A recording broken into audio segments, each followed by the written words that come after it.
Okay, hello everyone. Thanks for bearing with us. We're ready to begin the webinar now. And yeah, I'd like to welcome you to today's webinar on China's lithium-ion battery market, brought to you by CCM, the leading provider of data and business intelligence on the Chinese market. My name is Dominic Morgan, and I'm joined today by Jeff Tan. Hello everybody. There he is. Okay, so for the last few months, Jeff has been working on CCM's lithium battery coverage, which includes our new industry e-journal, China Leon Battery e-news, as well as our market data service, where you can find comprehensive data on all sorts of subjects, such as producers of lithium chloride, lithium carbonate prices, and so on. And also in the next few months, we're also planning to extend our coverage to embrace our company profile and full industry report services. So I'm sure Jeff's going to be very busy over the next few months. All right, so for the next hour or so, Jeff is going to take us on a whistle-stop tour of the lithium battery industry supply chain, so upstream, downstream, and across China and the world. And he's going to share with us how he sees China's lithium battery market developing over the next few years. Okay, so first Jeff's going to give us a quick overview of the current state of China's lithium battery industry and where China fits into the global market. Then we'll move on to consider the rise of the alternative energy vehicle market and how we think this will affect the lithium-ion battery market here. And lastly, we'll head upstream to zoom in on the lithium battery materials market, so electrolyte, cathode materials, and separators. And we'll have a look at how developments in this market will impact both the lithium battery and the EV markets. So just a quick admin point. Unfortunately, we will not be able to do a Q&A during the webinar. But if you do have a question you would like us to answer, you can either type it into the text box in the bottom right-hand corner on WebEx, and we'll get back to you by email with your answer. Or, of course, just send us an email to econtacts@cnchemicals.com. That's econtacts@cnchemicals.com, and we'll get back to you as soon as possible. Right, so during the presentation, I will have to mute your microphones, as sometimes we've had sort of problems with background noise and it's difficult for people to hear. And if you are dialing in, we'll do our best to describe the contents of any data we show you on the PPT slides, the PowerPoint slides, as we go along. And of course, the whole presentation will be available to download after the webinar finishes as well. And yeah, if you do want us to send you a copy of the script or the PowerPoint, just send us an email to econtacts@cnchemicals.com. All right, so let's get started. So Jeff, let's start with a quick overview of the current situation in the lithium battery market. So how has the industry been developing in recent years? Well, the industry has been growing very quickly in recent years. From 2003 and 2013, the global lithium-ion battery industry revenue has grown quickly from 5.31 billion to 27.55 billion, with a compound annual growth rate of 70.89%. Okay, that's very fast growth. So why has the industry been growing so quickly? Yeah, the rapid growth of global lithium-ion battery industry is mainly caused by rapid growth of related downstream industries. Since 2009, there has been a huge increase in demand for industry, in particularly. At present, the main downstream demand for lithium-ion batteries is still coming from the consumer electronics industry. The growth rate has declined a little bit, but still remains relatively stable. In addition, it should be noted that two major emerging industries are accounting for a higher and higher proportion of downstream demand: the new energy automobiles industry and energy storage industry. Okay, so those two industries are going to be really important in the future. Great. So which countries are currently dominating the industry? Yes, let's take a look at the output proportion pie chart. As you see, The industry is currently dominated by three countries: Japan, China, and South Korea. According to CCM statistics, in 2013, the total output of these three countries accounts for about 93% of global lithium-ion battery production. In terms of where production is located, the situation has changed in recent years. Before, Japan accounted for more than 80% of global lithium-ion battery industry, whereas now a three-horse race has formed between China, Japan, and South Korea. According to the statistics, in 2013, the total lithium-ion battery output of China, Japan, and South Korea accounted for about 93% of global production. Okay, right. Okay. So how do you see this dynamic changing in the future? Yes. CCM forecasts that more and more demand will start to come from the electronic vehicles, energy storage, and other emerging industries, while growth in demand from the consuming electronics market is expected to remain relatively stable. This means that global market demand for lithium-ion batteries will see huge growth, from around 67 million kilowatt-hours in 2014 to over 131 million kilowatt-hours in 2016, a compound annual growth rate of 39.85% in 2016. Global lithium-ion battery industry revenues will exceed $35 billion. Wow, so yeah, that's huge growth. All right, so tell us a bit more about this China, Japan, South Korea dynamic. Sure. Among these three dominant players, Japan's market share is decreasing, whereas South Korea has overtaken Japan to become the world's largest lithium-ion battery market and now accounts for the biggest proportion of the global market. At the same time, China's lithium-ion battery industry is developing rapidly and is taking up an increasing share of the global market. In the near future, it is expected to narrow the gap with Japan. Okay, right. So how quickly is it catching up? Actually, pretty quickly. For example, the average annual growth rate of Chinese lithium-ion battery industry is 10 to 13% higher than the global average, and lithium-ion battery production capacity is gradually transferring to China. At the same time, all the major Chinese lithium-ion battery brands, including Tianjin Battery Joint Stock Company, BYD Company, Shenzhen BAK Battery Company, and Actisys Technology Company, their production are also gradually starting to make a difference in global market.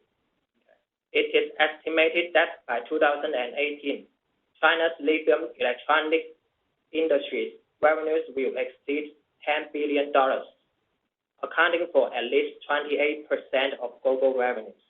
All right. Okay, great. So why do you expect China's lithium battery industry to keep on growing so rapidly? Obviously, the rapid growth of the domestic alternative energy automobile industry will be a driving force to development of China's lithium-ion battery industry in 2014. In terms of three key raw materials used to manufacture a power lithium-ion battery, the average new energy vehicle will require the usage of about 50 kilograms of cathode materials, 50 kilograms of lithium-ion battery electrolyte, and 40 kilograms of anode materials. Right. Okay. So now let's have a look at the global revenues of lithium-ion battery industry. From the chart, we can see that global lithium-ion battery industry revenues have been increasing during this decade. Moreover, the power lithium-ion battery industry has been occupying an even greater proportion of total global lithium-ion battery industry revenues. As you see, from 2010 to 2014, the power lithium-ion battery industry has enjoyed substantial growth, and we estimate that from 2014 to 2012, the proportion of revenues accounted for by the power lithium-ion battery industry will continue to increase. Overall, we predict that by 2018, global lithium-ion battery industry revenues will exceed $40 billion. Fantastic. Okay. So you expect China's alternative energy vehicle market to grow rapidly too, right? Because that's where this demand for power lithium batteries is coming from. Yes. And in fact, it is already growing rapidly. Although, of course, from a low starting point, this chart shows the 2014 output of China's alternative energy vehicle industry, using data sourced by China Association of Automobile Manufacturers and CCM. According to the statistics, between January and September 2014, Chinese alternative energy vehicles manufacturers produced a total of 38,522 units and sold off 39,100 units. Oh, sorry, 38. Otherwise, it'd be more sold than that. Yeah, sorry. And it is almost 300% more than during the same period in 2013. But at present, rapid development of Chinese automobile industry we still cannot do without policy support from the Chinese government.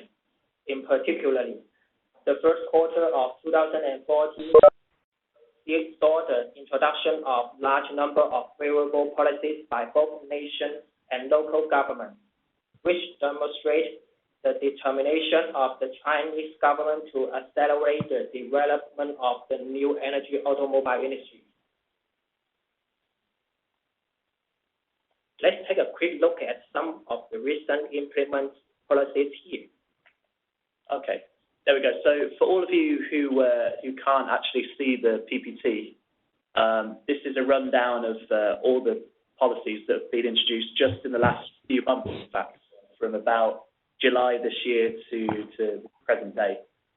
So among those, one of the most important policies was a commitment by the national government to invest in charging infrastructure, and that was also backed up by several cities, including Beijing and a few others. There was also an important commitment by the government to keep the market open to foreign manufacturers, because there were fears that the government might sort of revert to protectionism a little bit to sort of boost Chinese companies, but they're going to keep that open. There was also an announcement that 113 different types of alternative energy vehicles were going to be exempted from purchase taxes to try and incentivize consumers to buy them. And lastly, there was also commitments from both the central and several local governments, including Fujian province, to purchase a certain proportion of alternative energy buses and taxis in the future. So whenever they're buying a new bus or replacing an old one, they're going to commit to purchasing a certain number of EV buses or taxis. All right, so I'll just skip through these two slides because I don't want to bore you by reading out every single policy. But if you would like all the details, we're happy to send you the PowerPoint slides at the end, as I said at the beginning. All right, so let's move on. So Jeff, do you think this policy support will continue in the future? Yes, it is predicted that during the 13th five-year plan, China will keep on issuing favorable policies concerning the alternative energy automobile industry, indicating that China is determined to accelerate the development of alternative energy automobile industry. Doubtlessly, the rapid growth of the domestic alternative energy automobile industry will be a driving force in the development of lithium-ion battery industry in 2014. However, several problems exist in the industry. and the perspective for the long-term development of China's alternative energy automobile industry may not be so promising. Oh, really? Why do you say that? Actually, even in the face of all current optimism surrounding China's alternative energy eco-industry, CCM believes that Chinese lithium-ion battery industry at present is not competitive enough with Japan and South Korea in the fields of high-end applications such as power lithium-ion battery cells, electrolyte materials, and other aspects. China's lithium-ion battery industry is still being held back by a significant disadvantage in sufficient competition. Therefore, CCM believes that in the long term, the current policies being pursued by the Chinese government can hardly promote the healthy and sustainable development of China's alternative energy automobile industry. After all, individual consumers, the main consumers for alternative energy automobiles, while value two things above all else: cost effectiveness and battery life. This is a problem for Chinese auto vehicle manufacturers, as although power lithium-ion batteries are of much concern in China, Chinese research and development in this area is lagging behind the international competition. Okay, right. So there's a lot of problems in the industry then. Why do you think the R&D in China is so far behind the competition? Well, one big problem is that China lithium-ion battery manufacturers are struggling to retain high-profile foreign training. In the past, Chinese companies in several industries have learned a great deal from their clients, and this relationship has allowed them to move up the technical ladder. However, this approach to R&D development is currently almost impossible in the lithium-ion battery industry, as the Western, Japanese, and Korean companies are not placing long-term firm orders. The Chinese manufacturers' own investment in R&D are quite limited, so this is a big problem for them. Okay. So why do you think these Chinese companies are struggling to retain their clients?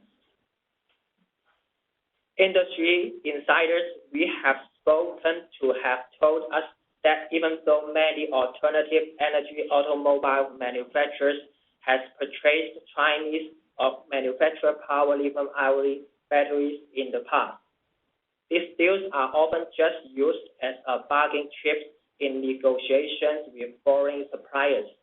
Once the automobile company has successfully negotiated a better deal with the foreign battery supplier, they will simply stop doing business with the Chinese company. Okay. Yes.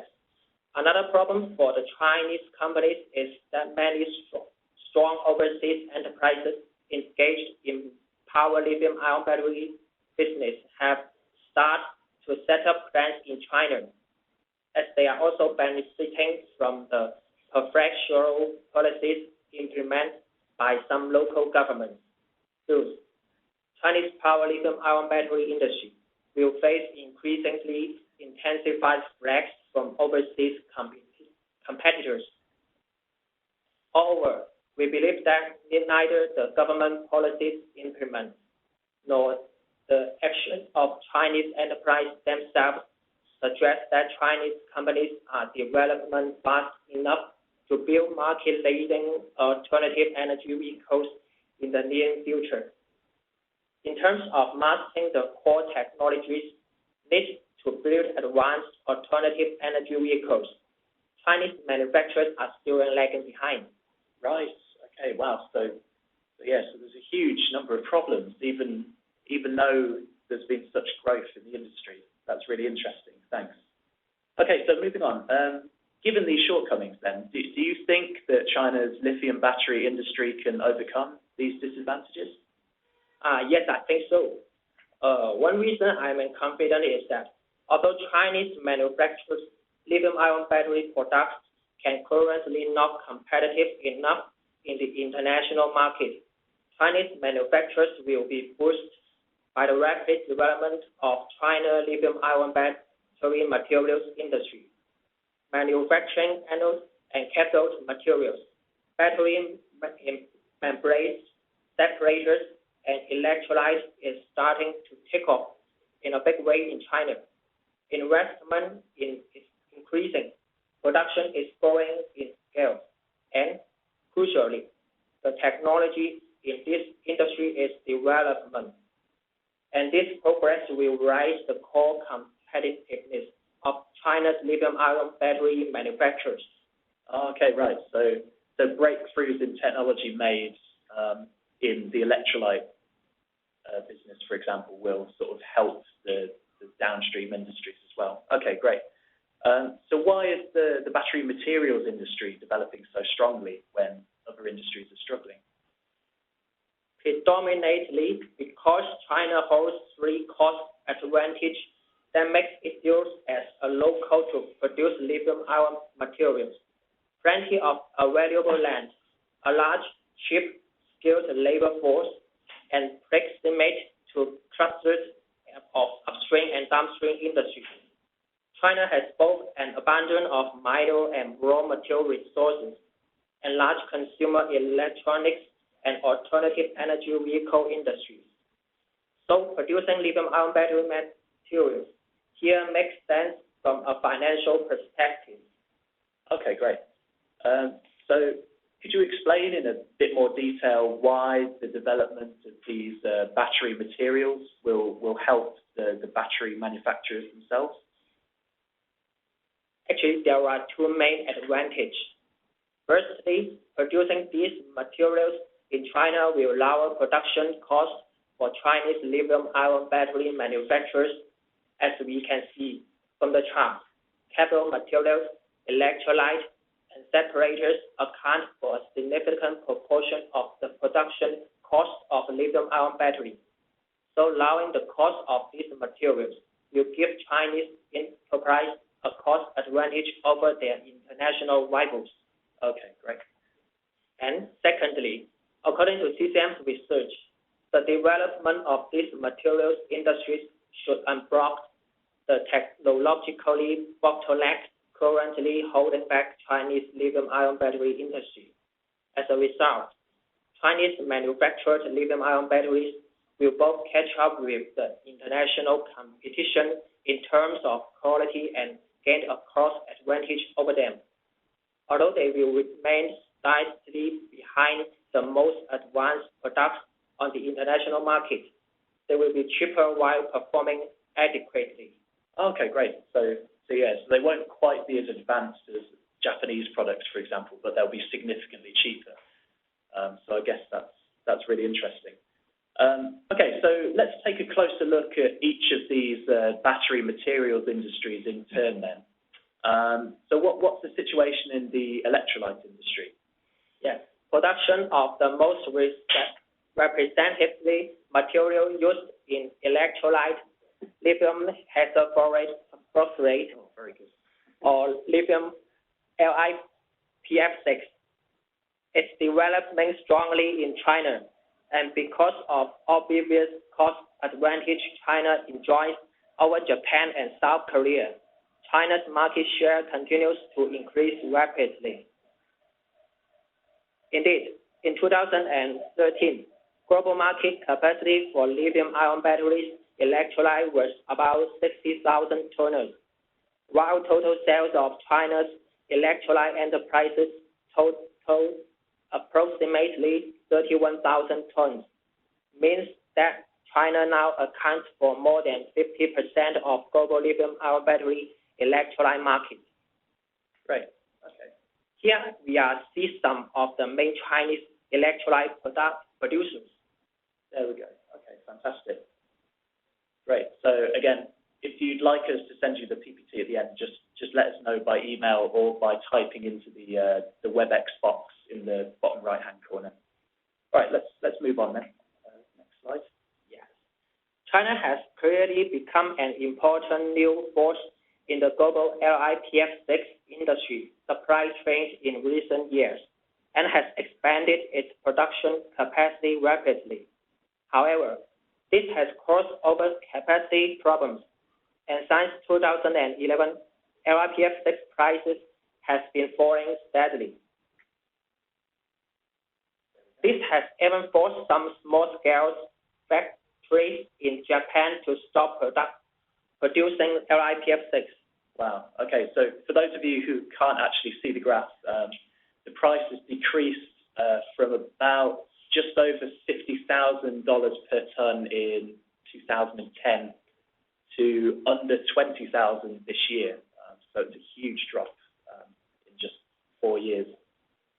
All right, so has this caused similar problems for Chinese manufacturers? We've just heard that the Japanese producers have struggled. Has it been the same for the Chinese producers? Not to the same extent. The reason for this, according to some industry insiders we spoke to, is that production costs for Chinese LiPF6 enterprises are lower than their overseas competitors. So even though the price of LiPF6 has fallen a long way in the last 3 years, it is still acceptable to many Chinese enterprises. Okay, so do you think that China then will continue to dominate the LiPF6 market? Yes, I think there are several reasons to be optimistic about Chinese LiPF6 industry. On the one hand, LiPF6 production technology is still maturing in China, and China is speeding up its LiPF6 industrialization process. Furthermore, China will maintain its cost advantage in fluoride chemical raw materials. So even if LiPF6 prices stay low, profit margins should still be acceptable to Chinese manufacturers. And now, that demand for LiPF6 is increasing due to the rapid development of downstream industries, such as the alternative energy vehicle and energy storage industries. Several Chinese enterprises are already making aggressive plans to further expand their production capacity and grab a large market share, as you can see. Yeah, there we go. Yeah. All right. So there's several companies planning to expand their capacity. We've got Dow Fluoride is planning to add 2,200 tons per annum sometime next year, I think, maybe this year. Then Tinci is going to add 2,000. Tianjin Jinyu, pardon if that's bad pronunciation, is going to add 700, and yes, several other enterprises as well. Okay, great. Let's move on to the next slide. So let's move on to cathode materials. Do things look as promising here as in the electrolyte industry? Yes, the cathode materials industry also appears to have bright perspectives. Yes, according to statistics, in 2013, China produced about 48,000 tons of lithium battery cathode materials, just under 50% of total market share. This including both mainstream cathode materials, such as lithium cobalt, lithium manganese, and lithium iron phosphate, and the newly developed main ternary cathode material, lithium nickel manganese cobalt. Okay. Lithium cobalt is currently the most popular cathode material among Chinese manufacturers, accounting for over 50% of total output.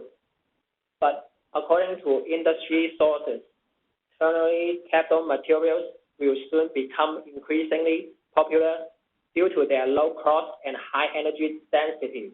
Indeed, once ternary cathode materials preparation technology has matured and the relevant patent applications has been approved, ternary cathode materials such as lithium nickel manganese cobalt are expected to become the mainstream cathode materials for power lithium-ion batteries. Okay, great. So that's a definite trend to look out for. Right, so what about the separators market? A power lithium-ion battery requires a large number of separators, so the fast growth of the EV market is great news for the separators industry.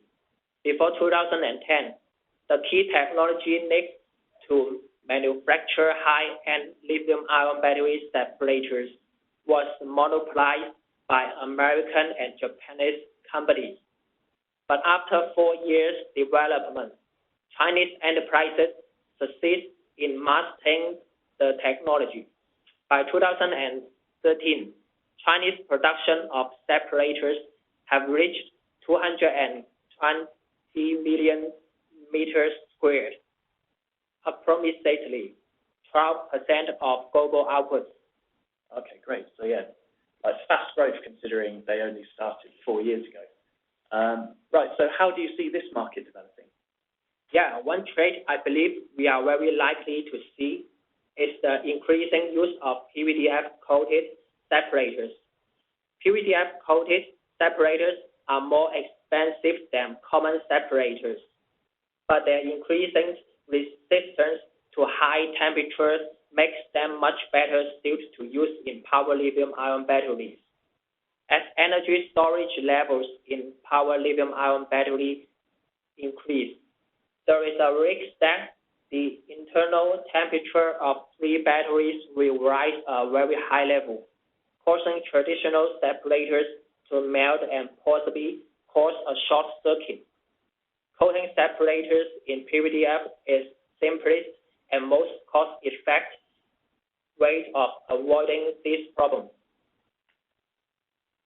Here are some of the major Chinese separators manufacturers. Senior has supplied A123 Systems and LG Electronics with its production, while Hangzhou Mingzhu has successfully become a supplier for BYD. As these domestic separators manufacturers develop in terms of performance and technology, they will have ambitions to become international suppliers with competitiveness regarding cost efficiency.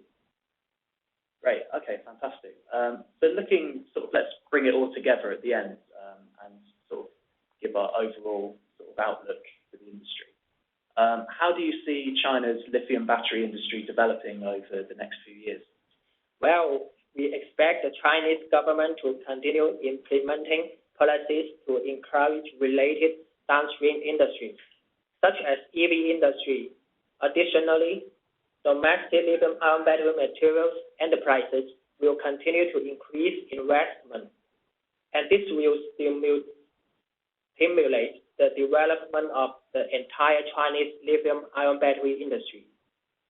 CCM believes that in the optimistic atmosphere created by fast-growing downstream market demand, more and more China's lithium-ion batteries enterprises will invest in development lithium-ion battery materials technology, which will boost Chinese cost advantage in lithium-ion batteries.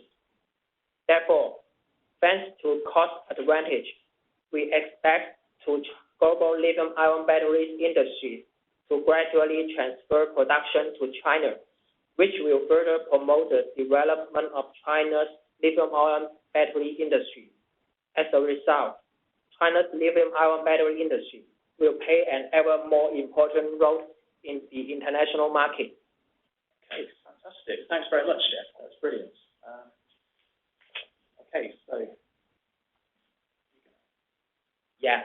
Now, all the information contained in this webinar comes from CCM's Chinese lithium-ion battery e-news. According to this opportunity, let's have a brief introduction of our e-journal news service here. China Lithium-ion Battery e-news, an electronic journal published online by CCM, appeared on the scene. It includes 10 to 12 topics in one monthly issue, aiming to grasp the latest information, pick up the hottest issues in China, and give you remarkable insight into Chinese lithium-ion battery industry.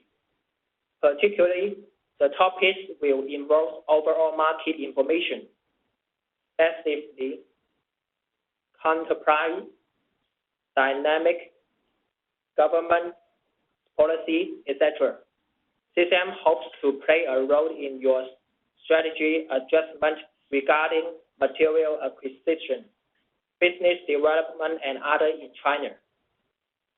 Okay, brilliant. Thanks, Jeff. All right, that brings us pretty much to the end of our presentation today. So yeah, like we said at the beginning, we unfortunately don't have time to cover a Q&A right now. But if you would like to ask Jeff or one of our other experts a question, please just either type it into the text box in the bottom right-hand corner, or you can email any questions to econtact@cmchemicals.com, and we'll try and get back to you as soon as possible. That's it. Thank you all very much for attending. We really appreciate it. Thank you.